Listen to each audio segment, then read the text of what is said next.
রূপনগরের শিয়ালবাড়িতে ভয়াবহ অগ্নিকাণ্ডে ১৬ জনের মৃত্যুর একদিন পরেও নিয়ন্ত্রণে আসেনি রাসায়নিক গুদামের আগুন। রাসায়নিক থাকার কারণে এই আগুন নেভাতে আরও সময় লাগতে পারে বলে জানিয়েছে ফায়ার সার্ভিস। এদিকে ঘটনায় নিহত ১৬ জনের মরদেহ ডিএনএ পরীক্ষার পর স্বজনদের কাছে হস্তান্তর করা হবে বলে জানালেন ঢাকা মেডিকেল কলেজ হাসপাতালের পরিচালক ব্রিগেডিয়ার জেনারেল মোহাম্মদ আসাদুজ্জামান। টেস্টের জন্য ইতোমধ্যেই মরদেহ থেকে নমুনা সংগ্রহ করা হয়েছে বলেও জানান তিনি। এদিকে নিখোঁজদের সন্ধানে আজও ঘটনাস্থলে দেখা গেছে স্বজনদের আহাজারি। উষা ফিরদৌসের রিপোর্ট। ভয়াবহ অগ্নিকাণ্ডের একদিন পরও নিয়ন্ত্রণে আসেনি রাসায়নিক গুদামের আগুন। সেখান থেকে এখনো ধোঁয়া বের হচ্ছে। পুড়ে যাওয়া গুদামের বিষাক্ত ধোঁয়ায় আশপাশের পোশাক কারখানার কয়েকজন শ্রমিক অসুস্থ হয়ে পড়লে সেগুলোতে ছুটি ঘোষণা করা হয়। এদিকে ঘটনাস্থল পরিদর্শন করে বুয়েটের একটি দল, আর আশপাশের এলাকাগুলো ঝুঁকিপূর্ণ ঘোষণা করেছে ফায়ার সার্ভিস। মালিক পক্ষের দৃষ্টি আকর্ষণ করছি, প্রশাসনের সাথে আগে অনুমতি নেবেন, আমাদের সাথে অনুমতি নেওয়ার পরে তারপরে খুলবেন, তাছাড়া খুলতে পারবেন না।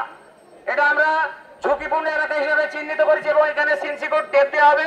ঘটনাস্থল পরিদর্শন করে ফায়ার সার্ভিসের সহকারী পরিচালক কাজী নজমুজ্জামান জানান, কেমিক্যালের বিষয়টি বিপজ্জনক, তাই আগুন নেভাতে সময় লাগছে। প্রচন্ড ধোঁয়া ভিতরে আছে এবং এই মুহূর্তে কার্যক্রম আমাদের চলমান এবং দীর্ঘ সময় লাগবে। এই যে কেমিক্যালটা আছে অপারেশন করতে সময় লাগবে আমাদের।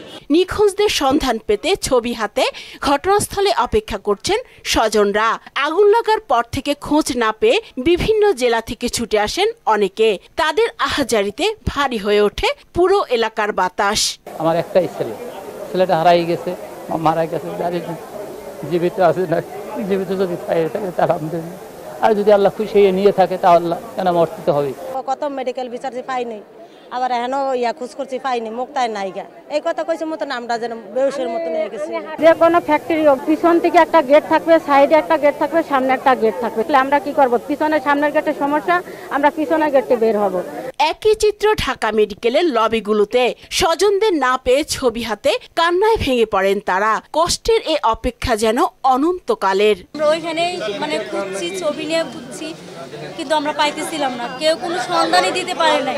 চিনতে পারিছি ভাই, আর পোশাক আছে, তা বাদেও আমার বেটার মুখ আমি দেখে চিনেছি ভাই।